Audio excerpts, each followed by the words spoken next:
9, the Part 2 as amended will stand part. The question now is that Part 3, debates on clauses 42AA to 86, stand part. Mr Chair. I call the Honourable Minister Judith Collins. Thank you, Mr Chair. Part 3 of the bill contains the surveillance device, declaratory order and production order regimes. This has been subject to much debate, and it was not clear that the bill as introduced struck the right balance between human rights and enforcement needs. The Select Committee therefore very carefully considered this part of the bill.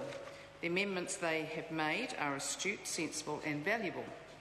The Select Committee has amended this part to limit the use of visual surveillance devices in circumstances that involve a trespass and every use of an interception device to offences punishable by 7 years imprisonment or more.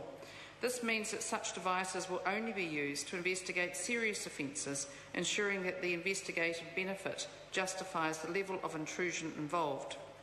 There is an exception for certain Arms Act offences that are punishable by less than 7 years imprisonment. This recognises that these offences can have very serious consequences to people's safety. As a further protection, the use of such surveillance will be limited to the Police, Customs and the Department of Internal Affairs, the only agencies who currently investigate offences punishable by 7 years imprisonment or more. Customs and the Department of Internal Affairs will only be authorised to carry out this surveillance if they can demonstrate they have developed this capability to a satisfactory standard and in a manner that protects human rights as provided by the regime. A statutory amendment would be required if any other agencies wish to be authorised to use such powers. This means that the appropriateness of other agencies to conduct such surveillance will be determined by Parliament. This ensures that such a potentially intrusive power is only granted after full debate and careful scrutiny by this House, and this is an important protection that I welcome. This part also protects citizens by regulating the use of surveillance devices that are currently unregulated. There is currently nothing to stop any agency from using a tracking device so long as they do not commit a trespass. Nor is this use regulated now, except in the case of police and customs. The use of visual surveillance devices is subject to even less regulation. All agencies can use a visual surveillance device, such as a camera or binoculars, providing they do not commit a trespass. This means that police can currently set up a camera that looks directly into someone's home without any limits other than a possible claim after the fact under the New Zealand Bill of Rights Act 1990. The bill regulates such visual surveillance by requiring enforcement officers to apply for a warrant.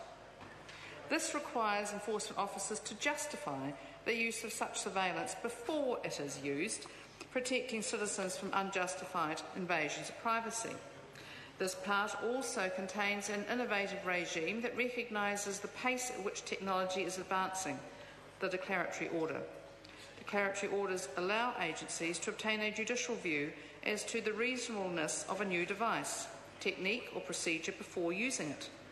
This gives agencies a degree of comfort about the admissibility of such techniques and devices, although it is not determinative. Such declaratory orders are also subject to reporting requirements to Parliament. This enables Parliament to keep track of the use of such techniques, giving it the option to regulate if appropriate. Finally, this part also includes the production order regime. A person presented with a production order is required to provide the documents that are described in the order. This regime reflects a current and common practice of police in executing search warrants against occupiers willing to assist. The courts have held that a search warrant may be executed by the police, sending a copy of the search warrant to a company and for the company to send the documents to the police. The production order regime, therefore, is effective and efficient. It allows the people with the best knowledge about where a document is to be found to locate it, so that enforcement officers do not have to search through irrelevant and potentially confidential information. The fact that companies, organisations and individuals may refuse to comply on the grounds of self-incrimination or recognise privilege such as the rights of journalists to protect their sources provides adequate protection for those who receive production orders. Mr Chair, this part really does strengthen all of the powers of stop people to, in fact, resist unlawful searches.